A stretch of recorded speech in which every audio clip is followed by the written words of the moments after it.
Un jardín botánico es un tipo de jardín destinado al audio, conservación y divulgación de la diversidad de las especies vegetales. Los jardines botánicos son por lo general instituciones habilitadas por un organismo que puede ser público, privado o asociativo, aunque en ciertos casos la gestión puede ser mixta. Los jardines botánicos se caracterizan por incluir en ellos colecciones científicas de plantas vivas, que además de su posible interés estético o urbanístico, también están sujetas a observación y estudio por parte de los jardineros y científicos especializados que las cultivan. La historia de los jardines botánicos se confunde con la misma historia de la botánica, pero también con la historia de la medicina. Desde la antigüedad ha habido jardines de esparcimiento, pero los primeros jardines orientados a un uso científico son los llamados jardines de simples. Llegados al Renacimiento, los jardines de simples empezaron poco a poco a convertirse en instituciones oficialmente reconocidas por las autoridades, tratándose principalmente de jardines creados en el seno de universidades, que también servían como lugares de formación. Gradualmente, esa cultura se extiende a las especies que carecían de virtudes terapéuticas, transformando así esos jardines en verdaderos jardines botánicos, hortus botanicus. Los jardines botánicos más antiguos de este tipo, auténticos precursores de los jardines botánicos actuales, aparecieron en Italia, en España y en Francia en el siglo XVI. Uno de los principales objetivos del jardín botánico es la colección y conservación de las plantas, locales o exóticas, y la protección de las especies en riesgo de extinción. De esta manera, ayuda a la reproducción de nuevas especies. Los trabajos científicos efectuados en el jardín botánico incluyen la taxonomía, el estudio de la botánica, así como la adaptación de las especies exóticas fuera de su hábitat de origen. Frecuentemente, estas instituciones son asimismo la base de los herbarios. Los datos obtenidos y los estudios llevados a cabo acerca de las nuevas especies permiten que estos sean utilizados por la agricultura, la industria o la investigación medicinal. Actualmente, algunos jardines botánicos dedican sus investigaciones a la ecología y al estudio de la relación existente entre las plantas y los seres humanos. Un jardín botánico tiene también una función educativa. Se enseñan las colecciones de plantas ya etiquetadas que ayudan al estudio de la sistematización, que es la ciencia que tiene por objeto renombrar y clasificar las plantas en un determinado orden. Los proyectos educativos abarcan desde presentaciones de plantas que prosperan en diferentes entornos hasta consejos prácticos para jardineros particulares. Muchos jardines botánicos tienen tiendas donde se venden flores, hierbas y plantas en semilleros adecuadas para el trasplante. Es esencial que los jardines botánicos se conviertan en el motor de la difusión y el conocimiento de las plantas, el medio en el que viven y que comparten con los seres humanos.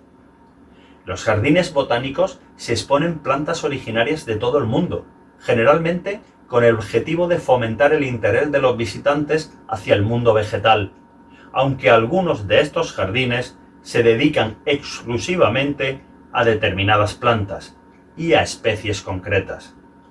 Tenemos, por ejemplo, Arboretum o Arboreto, que está dedicado a las colecciones de árboles, el Palmetum, dedicado a las colecciones de palmeras, Orchidarium, un jardín dedicado a las colecciones de orquídeas, el Cactarium es un jardín dedicado a las colecciones de cactus y más generalmente a las plantas que crecen en los desiertos, el Bambusetum, que está dedicado a las colecciones de bambúes, el Alpinum, dedicado a las plantas de los Alpes y en general a las especies de la alta montaña, Fruticetum, del latín frutex, icis, arbolillos, dedicado a las colecciones de arbustos y arbolillos, Jardín conservador, dedicado a la preservación de la diversidad biológica y genética, a la conservación de las especies frutales ya existentes o recientes. Jardín etnobotánico, dedicado a las plantas que tienen una relación directa con la existencia del hombre y la mujer. Jardín ecológico, dedicado al estudio de las especies vegetales y la relación existente entre ellas y el medio en el que se desarrollan.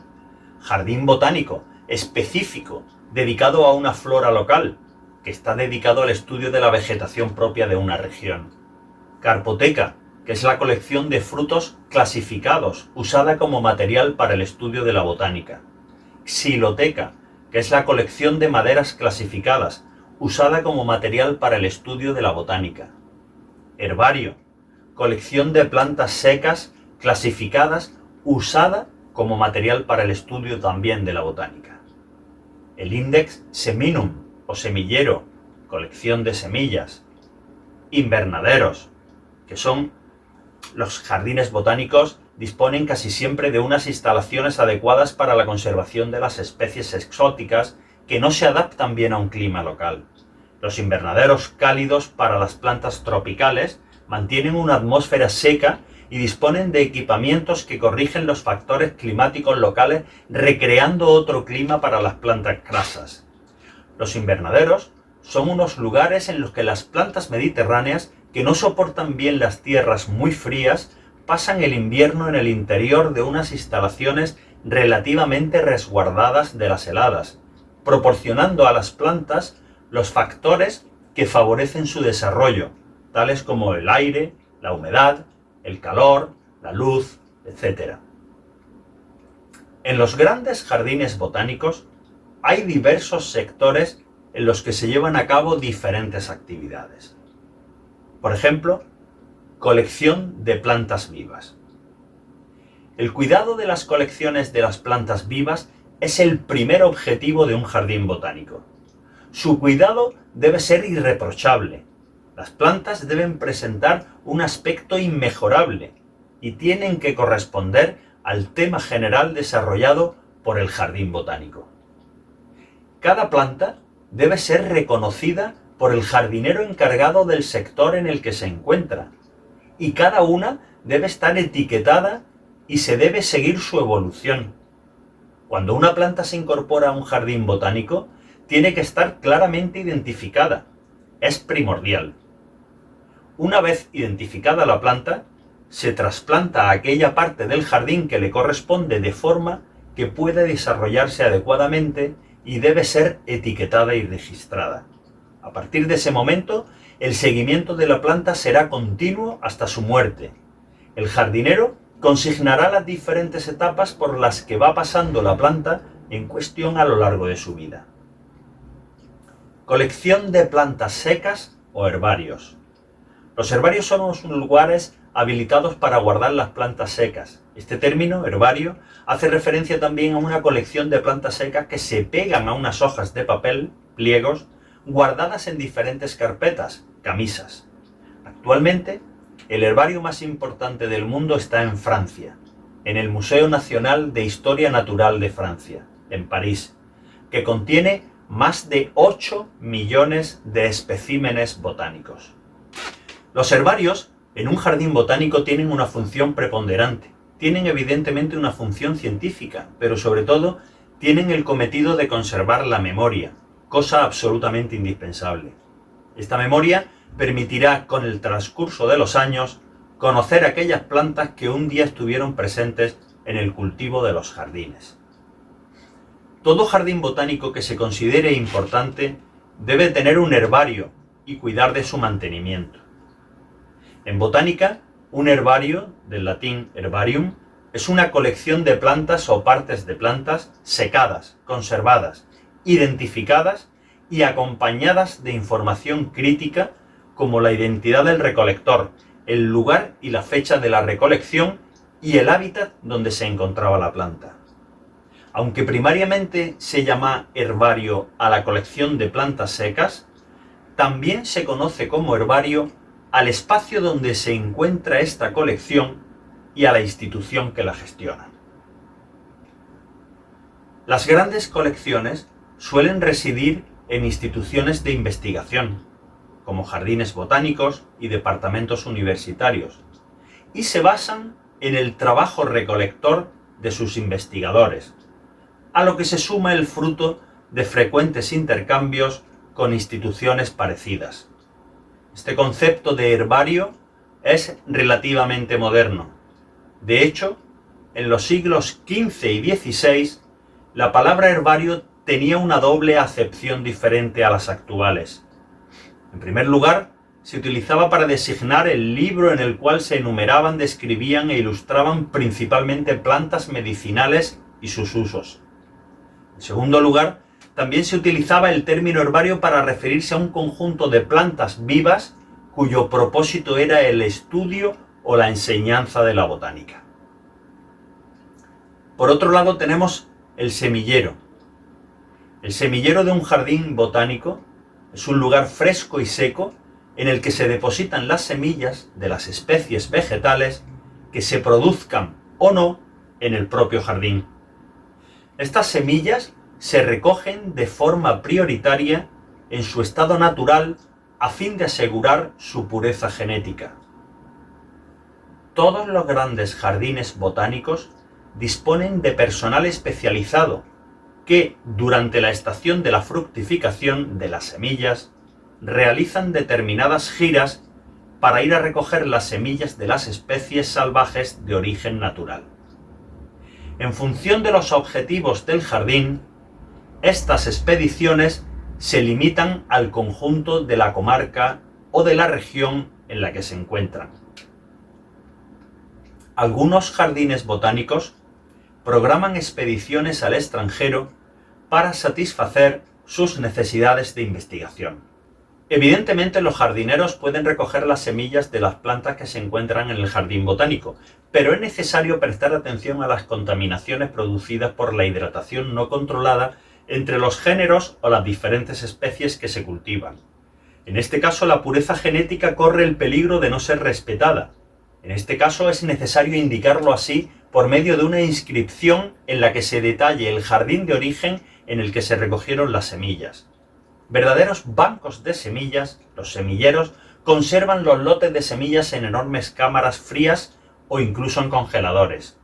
Este cometido de reserva se amplifica extraordinariamente entre los diferentes jardines botánicos del mundo, debido al intercambio de semillas que se verifica regularmente. Cada cosecha debe estar identificada, nombre del género y de la especie, acompañada de una nota en la que se especifique el lugar y la fecha de su recogida y el nombre del recolector. Una vez en el semillero y para que cada una de las especies recogidas, empieza el proceso de secado, que se hace generalmente en unos sacos de papel. Se almacenan en seco, cuidando la clasificación de las semillas. Las semillas ya están preparadas para su distribución. El jardín se reserva las semillas de determinadas especies en función de sus necesidades y las demás saldrán hacia otros destinos debido a ese sistema de intercambio establecido entre los jardines botánicos del mundo. El Real Jardín Botánico de Madrid es un centro de investigación del Consejo Superior de Investigaciones Científicas. Fundado por Real Orden de 17 de octubre de 1755 por el rey Fernando VI en el soto de Migas Calientes cerca del río Manzanares, pero fue Carlos III quien ordenó el traslado a su situación actual en 1781, al Paseo del Prado, junto al Museo de Ciencias Naturales que estaba construyendo, actualmente el Museo del Prado en Madrid. Este jardín alberga en 3 terrazas escalonadas planta de América y del Pacífico y además de planta europea. Con respecto a la ubicación, Isabel Gea, en su libro Curiosidades y Anécdotas de Madrid, indica que la huerta tomó el nombre de un mesón que hubo allí, cuyo plato típico eran las migas calientes. El artífice del jardín de migas calientes fue el cirujano y botánico José Quer Martínez. A él le encargó Fernando VI la fundación del Real Jardín Botánico de Madrid, trasladando el primitivo Jardín Botánico de Aranjuez creado por Felipe II. El jardín de migas calientes existía ya en el siglo XVI como heredad de un noble y en 1713 pasó a manos de Luis Riquer, boticario de Felipe V, que se lo donó en 1724 al príncipe que con el tiempo llegaría a reinar como Fernando VI. El jardín era un huerto frutal y de plantas medicinales. Cuando se fundó el jardín, botánico se arrancó todo lo existente y se sembró con las plantas traídas por Quer de sus excursiones por la península. Carlos III dio instrucciones en 1774 para trasladarlo a su actual emplazamiento en el Paseo del Prado de Madrid y encarga su diseño al arquitecto Francisco Sabatini. Esta zona era ya entonces un enclave privilegiado de Madrid, ya que en él se estaba construyendo la denominada Colina de las Ciencias, que englobaba el Museo de Ciencias Naturales, después convertido en Museo Nacional del Prado, el Observatorio Astronómico y el Jardín Botánico. Este complejo científico formaba parte de un conjunto monumental construido por los jardines, el Palacio del Buen Retiro, el Monasterio de los Jerónimos con sus jardines, la fábrica de porcelana del Buen Retiro y el Monasterio de la Virgen de Atocha. El recinto estaba cerrado por una elegante verja de hierro, fabricada en Tolosa, y contaba con 2 puertas de acceso. La Puerta Real de Sabatini, que es la puerta que da al Paseo del Prado, construida en 1781, que es una puerta monumental de 3 vanos y estilo neoclásico con las columnas dóricas y frontón. De ella surge el Paseo de Carlos III, que divide el jardín en 2 zonas iguales. En el cruce con el Paseo de la Gasca se halla la estatua de Carlos III. La segunda, la más sencilla, es la Puerta de Murillo. Tiene 2 arcos laterales y un acceso adintelado en el centro. Está situada enfrente del Museo del Prado, por donde actualmente se accede al recinto. El jardín botánico está dividido desde su origen en 3 terrazas o planos, diseñados geométricamente al estilo neoclásico en forma de escalera, dispuestos en forma de cuarteles cuadrados, siguiendo un trazado octogonal y rematados en las esquinas con fuentes circulares, con el objetivo de salvar la fuerte pendiente del terreno existente entre el Paseo del Prado y la antigua calle Granada, hoy Alfonso XII. Recientemente, en 2005, se ha inaugurado una nueva pequeña terraza tras el pabellón de Villanueva, con 2 estanques. Las 2 inferiores, Terraza de los Cuadros y Terraza de las Escuelas Botánicas, permanecen hoy en día tal y como fueron construidas, mientras que la superior, Terraza del Plano de la Flor, fue remodelada en el siglo XIX con rasgos ajardinados. Hay 5 paseos que discurren paralelamente al Paseo del Prado: el Paseo de Minuar, Paseo de Quer, Paseo Gómez Ortega, Paseo de la Gasca y Paseo de Mutis. El Paseo de Gómez Ortega, que separa las terrazas de los cuadros de la escuela, se llama también Paseo de las Estatuas, porque en 1866 se colocaron 4 esculturas de botánicos famosos: José Quer, obra de Andrés Rodríguez; Simón de Rojas Clemente, obra de José Grájera; Mariano Lagasca, obra de Ponzano; y Antonio José Cabanilles, realizada por José Pagniucci. El Paseo de Carlos III termina en una glorieta frente al pabellón de Villanueva, antiguo invernadero y cátedra de botánica, y hoy dedicado a sala de exposiciones.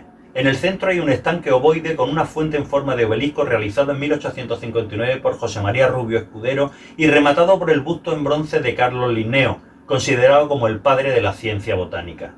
Desde principios del siglo XIX se destinó a acoger la biblioteca, herbario y la aula necesarias para las cátedras de botánica y de agricultura. El jardín se convirtió en el receptor de los envíos de las expediciones científicas que auspició la corona. Entre el siglo XVIII y XIX participó en el desarrollo de al menos 5 expediciones científicas. El jardín recibió durante esta época dibujos, semillas, frutos, maderas, plantas vivas y principalmente pliegos de herbario que contribuyeron a acrecentar sus colecciones científicas y biblioteca. A principios del siglo XIX se había convertido en uno de los jardines botánicos más importantes de Europa, gracias fundamentalmente a las colecciones científicas que albergaba y a la labor de su director, el botánico Antonio José Cabanilles, uno de los botánicos más importantes de la historia de la ciencia española. El jardín solía ser frecuentado durante la primavera y el verano por la alta sociedad y proporcionaba gratuitamente al público plantas medicinales. La Guerra de la Independencia trajo al jardín años de abandono, que se prolongarían durante el primer tercio del siglo XIX. En 1857, siendo director del Jardín Mariano de la Paz Graells, zoólogo y también director del Museo de Ciencias Naturales, se realizaron importantes reformas que aún perduran. También en esa época se instaló un zoológico, que 12 años más tarde se trasladó al Jardín del Buen Retiro, donde se conocería como Casa de Fieras. En 1942 fue declarado jardín artístico, Pero al botánico le esperaban años de dificultades. Desde 1965 al 74 vivió un periodo de gran penuria económica. A veces no se podía pagar ni el agua de riego ni encender la calefacción en sus instalaciones. La situación de abandono llegó a ser insostenible y los fontines, que no habían sido objeto de ninguna reparación desde 1929, se encontraban en un estado lamentable. En mayo del 74, a causa de la caída de una gruesa rama de un olmo que sepultó el coche de un profesor de la universidad, la dirección decidió cerrar el jardín al público. En 1978 se llevó a cabo su restauración, encargándose de la obra de la jardinería Leandro Silva y de la arquitectura del pabellón de Villanueva el arquitecto Antonio Fernández Alba. Pero no se volvería a abrir sus puertas hasta el 81, siendo abierto de nuevo al público por sus majestades los reyes. Desde su fundación, el Jardín Botánico mantiene un intercambio de semillas con otras instituciones de todo el mundo. La relación de las semillas que se pueden intercambiar se edita anualmente en una publicación llamada Index Seminum, que se distribuye a más de 500 jardines y centros de investigación.